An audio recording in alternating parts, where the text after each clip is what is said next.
ربنا آتنا من لدنك رحمة وهيئ لنا من أمرنا رشدا. Assalamualaikum warahmatullahi wabarakatuh.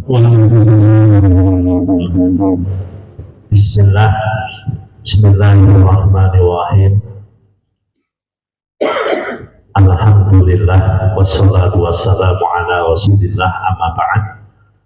Hadirin hadirat rahimakumullah, pada kesempatan yang baik ini monggo kita senantiasa memanjatkan puji syukur kehadirat Allah Subhanahu wa Ta'ala atas limpahan nikmatnya kita dipertemukan kembali di majelis yang insya Allah barokah ini dalam keadaan sehat walafiat. Salawat serta salam kita haturkan pada junjungan kita Nabi Agung Muhammad Sallallahu Alaihi Wasallam. Semoga kita semua kelak di yaumil qiyamah berhak mendapatkan syafaatnya. Amin ya rabbal alamin. Bapak Ibu, pada kesempatan ini tema kita adalah nazar berpuasa. Nazar itu masuk dalam pembahasan fikih mengenai nazar berpuasa. itu kan bagian dari nazar yang disampaikan oleh Siti Maryam, ya, Sayyidah Maryam. Beliau mengatakan sebagaimana dikutip dari Al-Quran, ini nadartu lirrahmani shawman falan ukallimal yauma insiya. Saya bernadar, kata Maryam, kepada Allah yang Maha Pengasih untuk berpuasa. Jadi berpuasa, puasanya model kayak apa? Nah ini sebelum ada syariat Nabi Muhammad. Jadi puasa ini kan menurut kama kutiba 'alal ladzina min qablikum. Jadi sebelum kita, ternyata beliau memilih puasa falan ukallimal yauma, pada hari ini saya tidak akan berbicara insiyah dengan bahasa manusia. Nah, yang dilakukan oleh Sayyidah Maryam ini kemudian menjadi bagian dari pembahasan yang berkaitan dengan nazar. Di ayat lain Allah sampaikan wal yufu nuzurahu wal yatawafu bil baitil atiq, dan penuhilah nazarmu dan tawaflah di rumah yang tua, maksudnya Baitullah. Supaya kita tergambar secara utuh Bapak Ibu, maka kita harus tahu nazar itu apa. Nah, di sini saya mengutip dari kitab Matan Abi Suja. Jadi nazar itu apa sih? Yang namanya nazar itu sederhananya adalah janji. Jadi nazar itu janji menurut bahasa. Nah, dalam istilah ulama ahli fikih khususnya, yang namanya nazar itu adalah berjanji untuk melakukan sesuatu yang mubah. Berjanji untuk melakukan sesuatu yang mubah. Begitu. Atau yang tidak ditentukan oleh syariat. Terus kemudian ada lagi yang mengatakan nazar itu mewajibkan ibadah yang tidak dispesialkan oleh aturan syariat. sederhananya janji melakukan sesuatu karena Allah, itu yang disebut dengan nadar. Karena definisinya itu macam-macam. Nah, nadar itu ada dua, Bapak Ibu. Pertama nadar lujat wal ghadab, yang kedua nadar tabarrur namanya. Itu istilah nama. Kalau nadar lujat dan ghadab itu nadar yang disebabkan karena benci, jengkel, ada sesuatu yang menghendaki gitu. Itu namanya nadar lujat dan ghadab. Terus kemudian kalau nadar tabarrur, maknanya adalah menghendaki kebaikan. Ada yang mu'allaq, ada yang mu'allaq, itu disebut nadar mukafaah atau mujazah. Yang kedua ghairu mu'allaq. Nah, kita akan bahas yang kedua ini aja.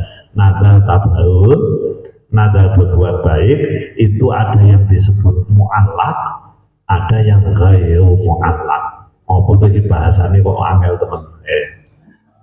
Bahasa kan saya ngutip Bapak Ibu ben luwih jelas maksudnya. Nah, nadar tabarrur itu artinya nadar pengen berbuat baik, mu'allaq digantungkan. Contoh, jika saya sembuh dari sakit, atau jika saya lulus ujian, atau jika dagangan saya laku, jual tanah laku, maka saya bernadar, umpamanya begitu, akan bersedekah 50 juta. Nah, itu wajib. Itu berarti nadarnya karena ada mu'allaqnya, ada sesuatu yang digantungkan, ada sebab dan ada akibat. Begitu muncul sebabnya tadi, akibatnya berupa nadar wajib. Lah kok tanahnya payu, maka dia wajib sedekah 50 juta. Tidak boleh nih, tetapi payune ora sesuai ekspektasi, Pak. Jatai payu 500 iki ora payu-payu tak dol banting 400. Ya ora sido, tidak boleh. Anda dengan hanya mengatakan jika tanah ini payu, saya bernadar akan sedekah 50 juta. Itu namanya nadar tabarrur mu'allaq, digantungkan. Nah, yang kedua, nadar berbuat baik tapi ghairu mu'allaq, tidak digantungkan pada apa-apa. Nah, ini yang sering dilakukan oleh para kiai dulu. Sengaja nadar supaya ibadahnya jadi wajib. Contoh mangkat ngaji ini. Mangkat ngaji ini bisa dinadari. Ejeng-ejeng wau jenengan ngomong, umpamanya saya bernadar nanti sore saya akan ngaji di sini. Nah, tidak ada alasan kalau saya sembuh lah, kalau saya dapat ini, nggak ada. Pokoknya saya nadar untuk melakukan ini, bisa seperti itu. Berarti ngaji ini jenengan jadi wajib, status berubah jadi wajib. Wajib malah beban. Betul, memang kita itu membebani diri. Cuma kalau wajib berarti nilainya lebih tinggi daripada sunnah. Dengan mesodako di duit ini, mesodako bisa dinadarkan. Umpamanya saya bernadar mau sedekah kepada si fulan sebanyak X rupiah. Nah, itu jangan kudu sedekah kalau si fulan hukumnya wajib. Dan X rupiahnya juga wajib. Itu statusnya menjadi sedekah wajib, bukan sedekah sunnah. itu levelnya naik. Jadi dari yang sedekah sunnah menjadi sedekah wajib. Nah, yang bisa dinadari itu Bapak Ibu adalah ibadah non wajib dan bukan sesuatu yang halal. Nek umpamane ana ngene, umpamane ana wong wedok gelem karo sing lanang. Aku nadar Mas, pokoknya sampean sesuk ngamuk neh aku meh minggat. Itu nadar maksiat itu tidak boleh dilakukan. Minggat kan dosa. Minggat itu dosa apa? Dosa minggat. Nggih, minggat itu mboten pamit, minggat atau pamit jenenge lunga. Nggih. Nek minggat nek lunga jenenge safar. Nggih, kan minggat. Berarti nek minggat dosa. Nama kok dosa enggak boleh. Ana wong bapaknya sakit divonis dokter ora iso sembuh. Lalu dia donga, ya Allah, umpamane menawi bapake kula niku kok saged sehat malih penyakit ilang, kula nadar meh nanggap eblek 3 dina 3 wengi umpamane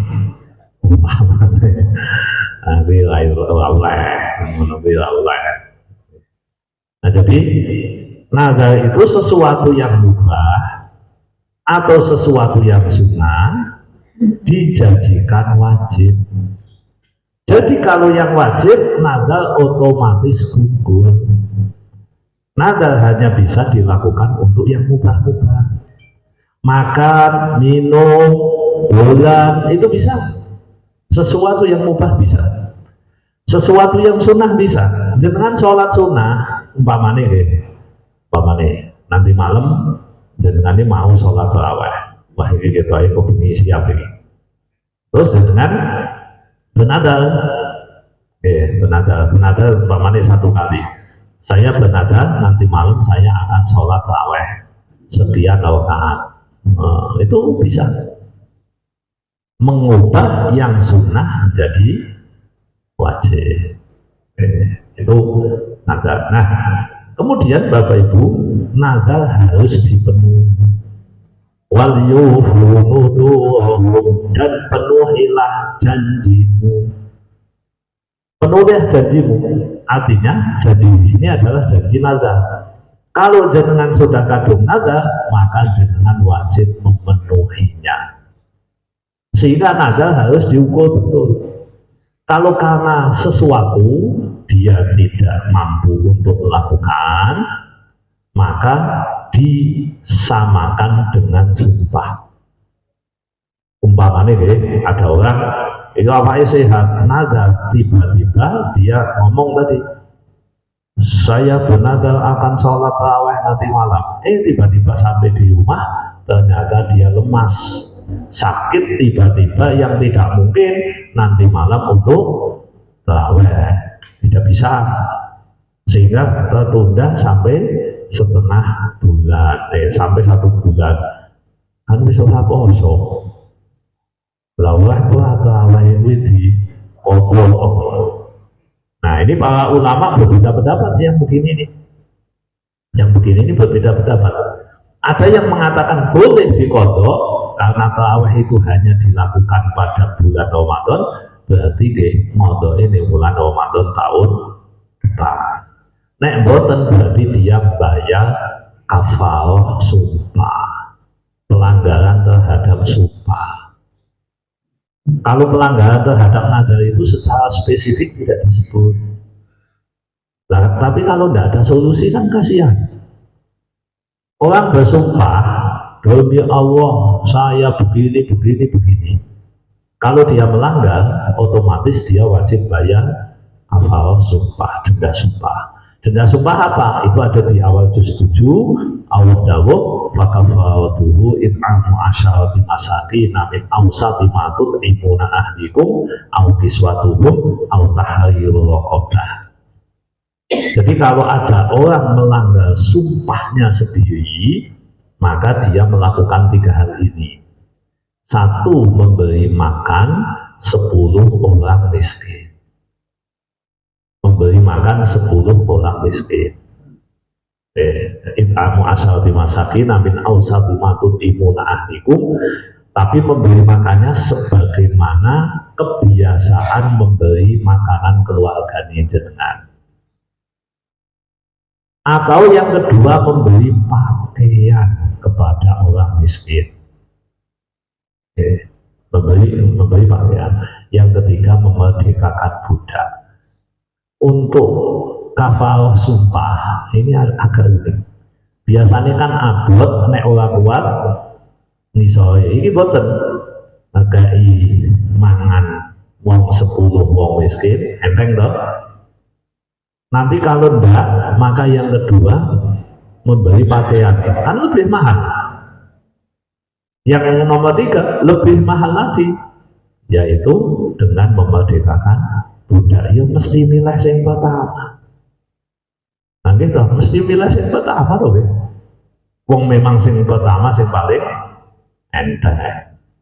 Nah itu, jadi nek umpamane ada nadar yang tidak bisa terrealisasi, maka para ulama memberikan opsi solusinya adalah disetarakan, disamakan dengan kafarah sumpah. Nah, saya pernah ditanya, ada orang itu kan kaya, dia nadar mau mengumrohkan atau menghajikan kedua orang tuanya. Nah, tidak kan bebas kok ngomong itu. Nah, ternyata mundal-mundul, wong edan kalau pada saat itu sudah tidak punya duit. Lalu ditanya saya, Pak, lah niki pripun? Ya penuhin adanya. Nah, enggak mungkin merasa begitu. Aja meneh kok gawe ngumrohke wong tuane, gawe ngajekno wong tuane. Oke mangan wae pas-pasan. Lah terus pripun? Ya teni to kapan jenengan iso bangkit malih aboten cetha iki. Kita tidak jelas. Ya udah, kalau jenengan yakin tidak bisa, maka jenengan memberi makan 10 orang miskin. Tapi suatu saat jenengan sugih meneh, mampu meneh, maka itu lakukan. Jadi ini solusi sementara. Tapi nek nganti mati jenengan kok memang tidak mampu, berarti nadare selesaikan pakai itu. Oke. Jadi nadar itu bisa diganti dengan kafarah sumpah kalau memang kita tidak mampu, tidak bisa untuk menjalankan. Jadi nadar ya begitu. Terus kemudian Bapak Ibu, nadar itu memakai kata-kata nazar. Jadi kalau di kitab fikih ini disebutkan bahwa yang namanya nazar itu mesti harus menggunakan kata nazar, atau paling tidak saya mewajibkan pada diri saya. Itu bisa kalau diniati nazar. Tapi kalau tidak dibuat nazar. Termasuk umpamanya panjenengan berencana nih, berencana terus wah ngomong loh ya, tapi rencana bentuknya. Besok nek apa jenenge aku diteake, aku meh ngajak ke sampeyan umpamane. Itu rencana bentuknya, tidak ada niatan nazar, tidak ada kata-kata nazar, bentuknya rencana dan tidak ada istilah janji. Maka itu tidak disebut nazar. Karena ini saya menjadi pertanyaan ini. Yang begini-begini nih, nah kalau niku wong nate ngomong ya, pengen apa janji? Ya empuk Pak, jangan sing ngomong ya mudeng lah piye kula jawab ya. Satu pertanyaan itu kan harus jelas. Omong, nek niate jenengan nazar berpotensi jadi nazar jika memang diucapkan dan ada kalimat wajibnya. Tapi kalau ono sesuk rencanane berarti pasti bukan nazar. Jadi kan nggak pasti toh. Nazar itu pasti, Bapak Ibu. Nah kayak tadi Maryam itu bernada, inni nadartu lirrahmani shauma, saya bernada kepada Allah yang Maha Pengasih, saya akan shaum. Shaum.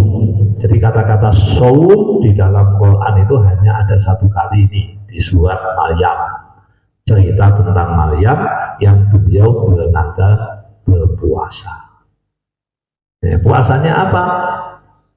Tidak akan ngomong pada manusia. Maka nanti ada dalam istilah tasawuf itu ada puasa ngomong. Jadi memang tidak ngomong. Ada satu kitab namanya kitab Kifayatul Adbiyah. Di situ menceritakan orang niru Maryam tidak ngomong dengan bahasa manusia. Terus nganggo bahasa apa? Dia ngomongnya pakai Al-Quran. Nah, sing dijek omong, sing bingung. Nanti nek ditakoni jawabnya nggih mboten, mboten. Jawabnya langsung dengan bahasa Al-Quran, bukan bahasa Arab, Al-Quran. Pernah suatu saat dia haji, ya, terus kemudian tersesat. Ditanya, nek Jawa-Jawa ini jenengan saking putih, utawa meh nimbi, intinya tanya mau atau kemana. Dia jawabnya ngaten, subhanalladzi asra bi abdihi lailan minal masjidil haram ilal masjidil aqsa. Jadi sing takone sejono kiai dadi ngerti ya, ngerti. Kok malah maca Quran ini? Nah, Maha Suci Allah yang telah memperjalankan hambanya dari Masjidil Haram menuju Masjidil Aqsa, berarti dari meh mulai di Palestina, ngono wae. Terus dilakoni neh. Terus sampai mbek sapa? Bahwa habna lahu Ishaq wa Yaqub. Malah ceritake Quran dan Nabi Ibrahim itu diberikan Ishak dan Yakub, berarti kalau masih Ishak kalau Yakub. Manake kuwi. Loh. Lah anakmu ning endi? Kira-kira ngono ta. Kan paham kok ditakoni meneh lak. Kira-kira ngoten niku pertanyaane. Apa anakmu ning endi? Terus dia ngomong, "Mayyahdillahu wa huwal muhtad wa may yudlil fa ulaika humul khasirun." Sing entuk pitutuh ya entuk pitutuh, sing sesat ya sesat. Oh, dhek itu wong ilang. Tapi leh mikir kan suwi.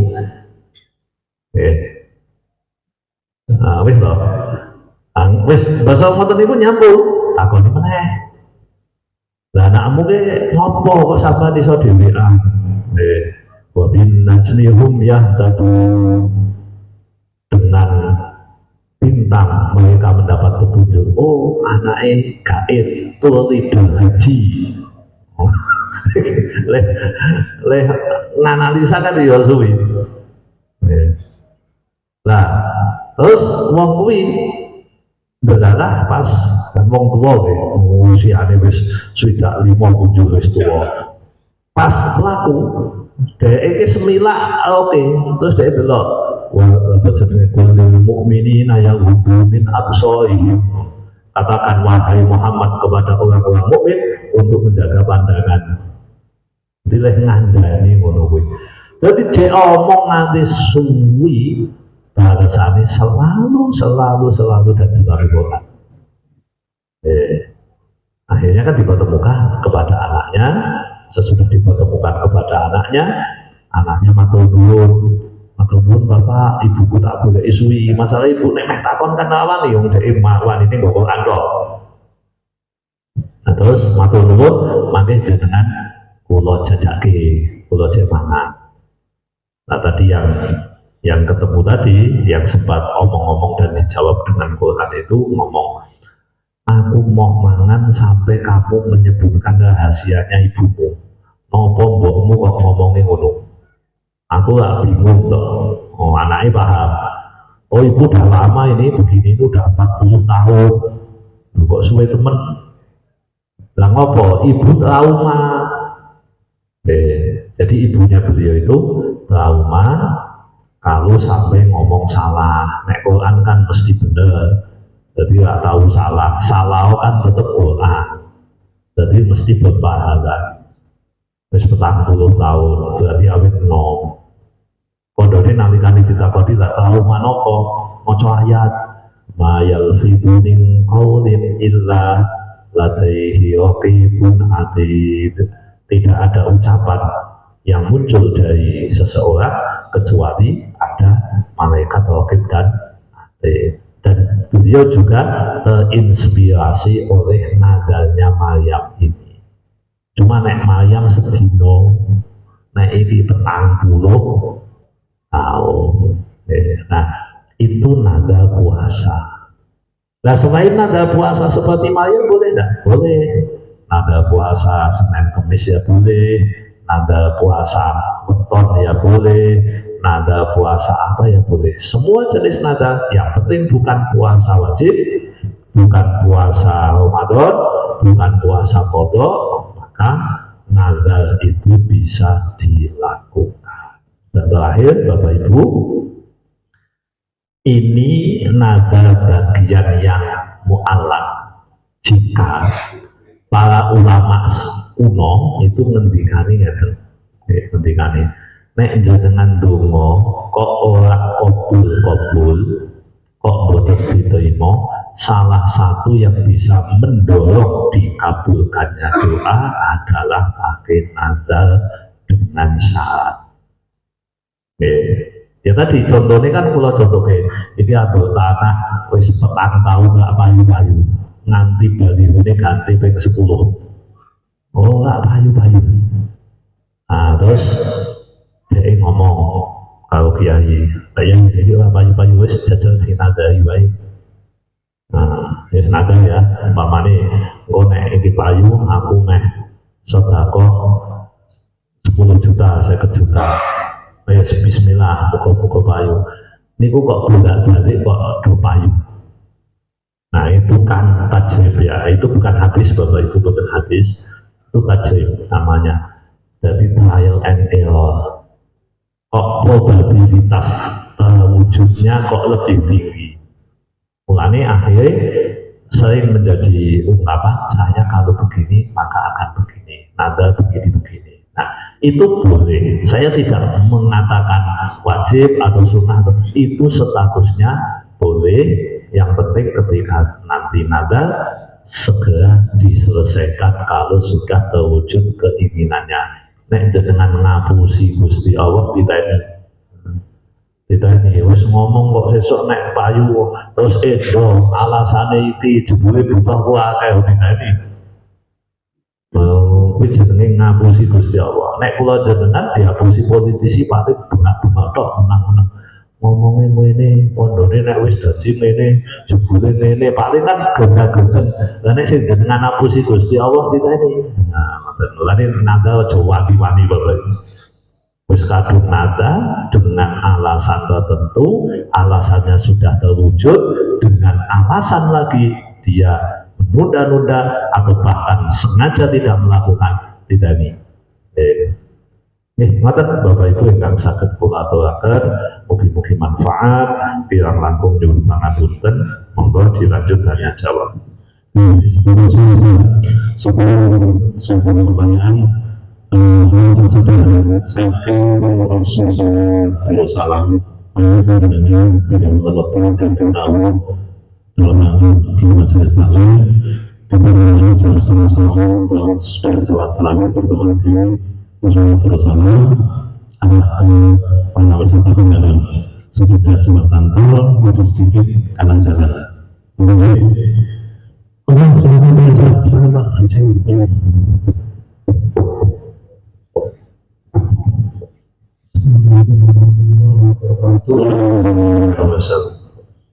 Maaf Ustaz, saya menanyakan satu saja. Mohon dijelaskan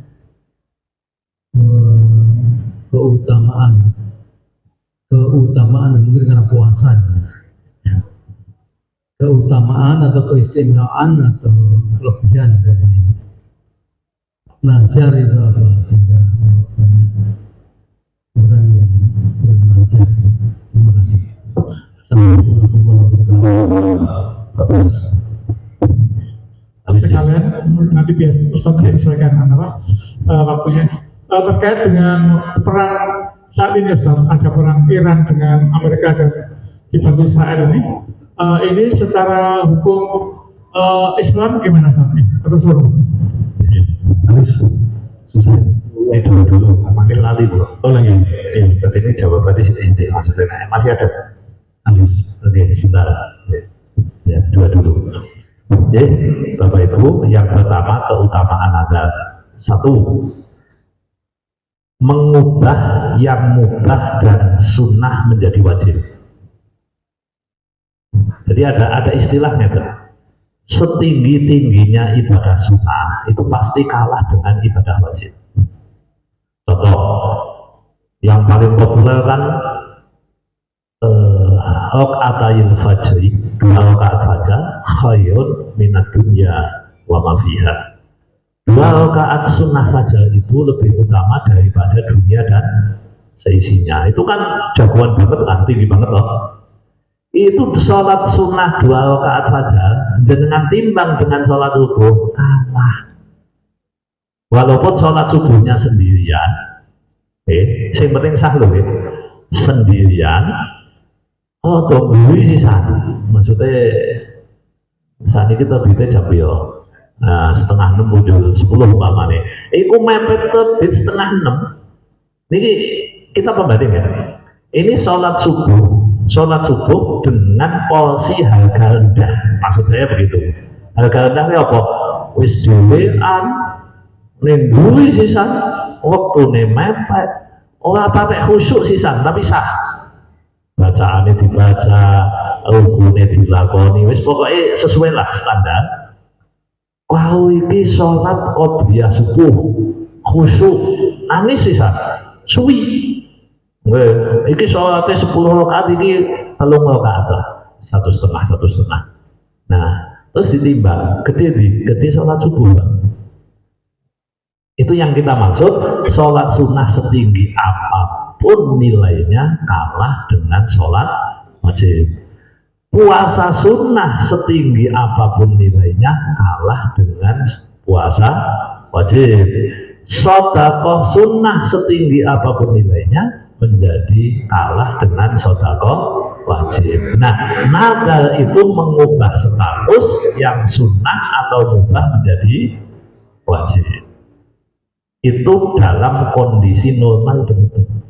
Sehingga yang dilakukan menjadi wajib, menjadi beban. Nah, karena perubahan status ini ada tekanan, tapi ada nilai yang lebih tinggi. Atau tadi yang kedua, kalau kita, tapi ini bukan anjuran, bukan apa-apa, ini kebiasaan ya tadi.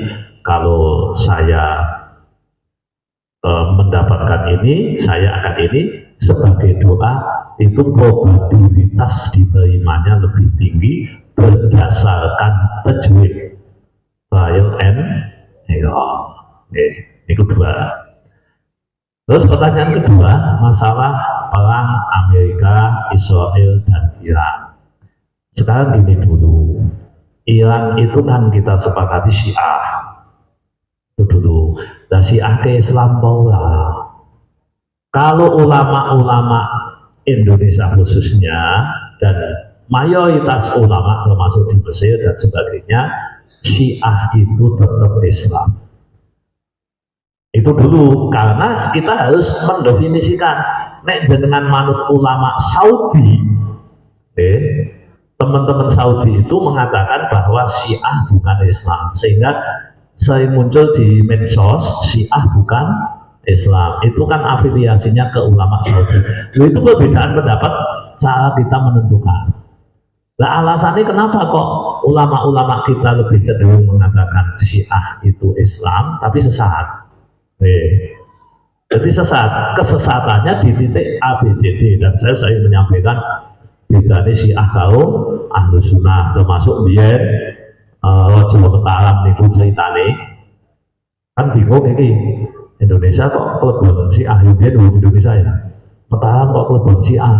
Pak Yai goleki wong-wong Syiah kaya ngopo? Lah piye nek goleki angel? Akhir sesuai nek carane piye? Kayak Bilal. Mangga sing jawab berarti ahli sunnah, nek sing ora jawab berarti Syiah. Itu indikasi lah, paling tidak bisa ditindaklanjuti. Kan filternya kan gitu. Al Khalifatul Ula Amirul Mukminina Sayyiduna Abu Bakrin Siddiq. Mau menang wae orang muni abisan ya radhiyallahu anhu orang muni orang muni titani ikut titani bawa menawa Syiah. Apa ngantuk apa Syiah kan ngerti itu. Masalahnya nek Syiah ndak mau mengucapkan radhiyallahu anhu terhadap Abu Bakar. Tapi Syiah itu kan juga macam-macam Bapak Ibu. Syiah macam-macam. Nah, jadi itu kita sepakati dulu. Kita sepakati dulu mau kafir bukan Islam atau Islam. Kan begitu.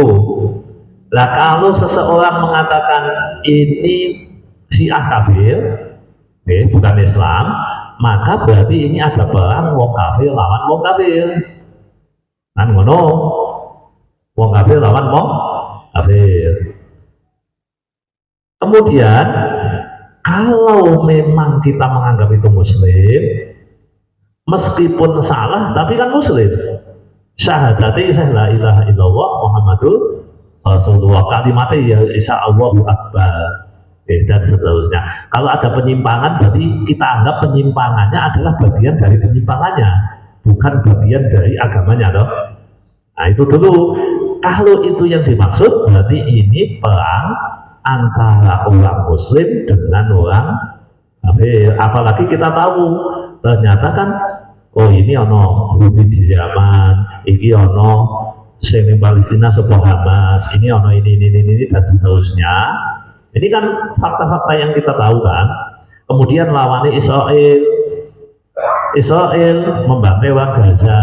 Dari sisi ini pulau panjenengan kan kita mau berpihak kemana?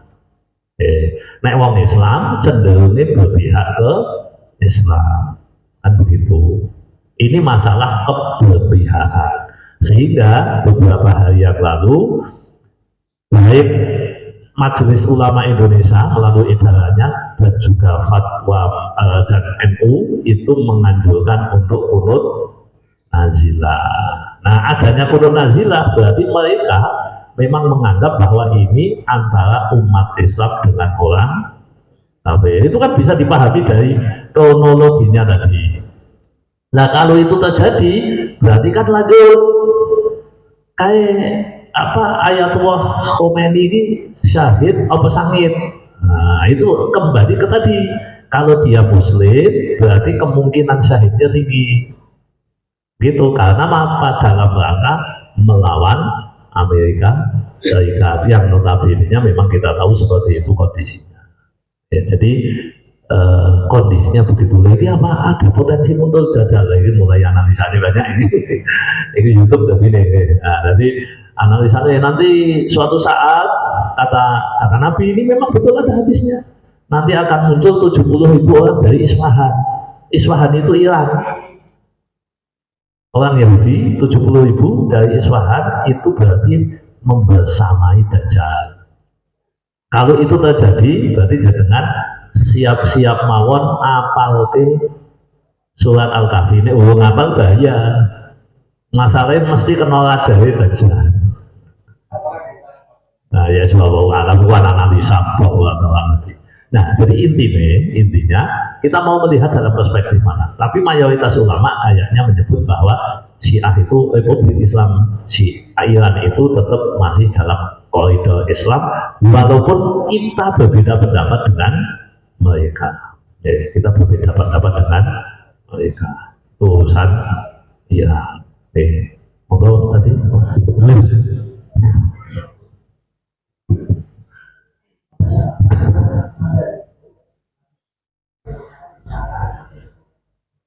Oh ya.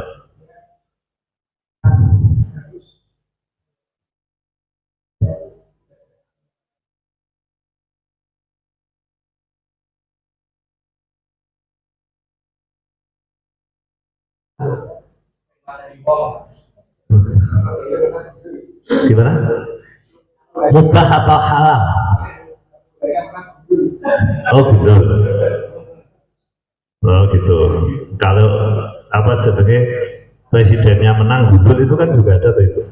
Oke. Oke. Jadi Bapak Ibu, yang namanya nazar itu ya harus sesuatu yang bernilai ibadah. Nah, jadi bernilai ibadah itu kan guyonane wong aku anu meh gundul. Pertanyaan pertama bukan itu ya tadi. Pertanyaan pertama harus dilisankan enggak? Iya. Kalau di hati tidak disebut nazar. Jadi tetap harus bil lisan, menggunakan lisan. Harus diucapkan. Kalau tidak namanya ini di dalam hati itu tidak kehitung. Nah, terus kemudian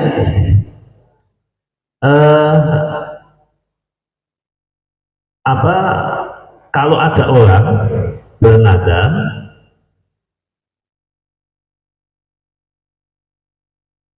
contoh ini saya kutipkan dari kitab Tadrib saja.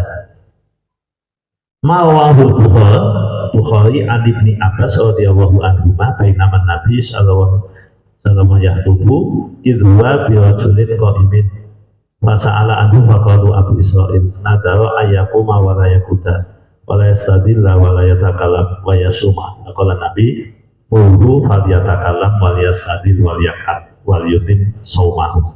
Hadis riwayat Bukhari. Singkat cerita, Nabi itu khutbah, terus ada orang tanya.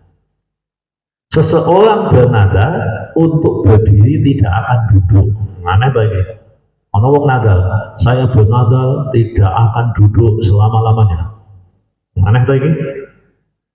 Tidak akan niup dan tidak akan ngomong. Dan saya akan puasa. Apa kata Nabi? Weh, sopo pisang nazar? Kongkon ngomong. Jadi orang ngomong, kongkon ngomong. Tidak apa? Tidak niup, tidak berteduh, kongkon berteduh. Tidak akan duduk, suruh duduk. Nah, terus kemudian sempurnakan nazar puasanya. Nah, artinya kalau nazar itu bukan berupa ibadah, maka nazar itu ya tidak dihitung. Cuma kalau dalam konteks tadi ngati-hati kon bayar kafarat sumpah. Kalau yang gundul tadi itu loh, itu kan kodoh orang tunggu orang ini. Jadi apa namanya? Yang namanya nazar itu memang mubah menjadi wajib, mubah menjadi wajib. Nah, kalau yang tadi memang para ulama akhirnya menganjurkan supaya dibayar kafarah sumpah. Cukup ya. Monggo Bapak Ibu kita akhiri kanthi doa. Bismillahirrahmanirrahim. Allahumma sholli wa sallim ala sayyidina Muhammad wa ala ali sayyidina Muhammad. Alhamdulillahi rabbil alamin. Allahumma ghfir lana dhunubana wa liwalidina warhamhum kama rabbawna shighara. Allahumma inna nas'aluka al-huda wa tuqa wal 'afafa wal ghina. Rabbana zalamna anfusana wa illam taghfir lana wa tarhamna lanakunanna minal khasirin. Rabbana atina fid dunya hasanah wa fil akhirati hasanah wa qina adzabannar. Wa sallallahu ala sayyidina Muhammad walhamdulillahi rabbil alamin. Demikian, kurang lebihnya mohon maaf. Assalamualaikum warahmatullahi wabarakatuh.